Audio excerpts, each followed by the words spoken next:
Benedetto in 1, in 2 Turato, in 3 Valerio, in 4 De Pase, in 5 Visintin, Zan Tedeschi, in 6 Costanzo, in 7 Girardi, in 8 in Acqua.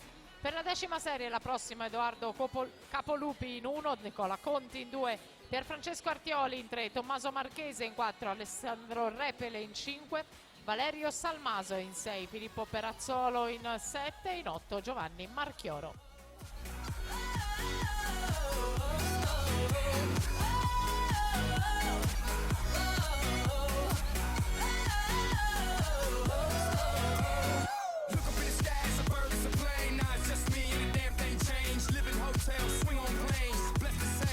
Anything club jumping like LeBron now. Bowl it, order me another round. Homie, we about to clown. Why? Cause it's about to go down. Swing your partner round and round.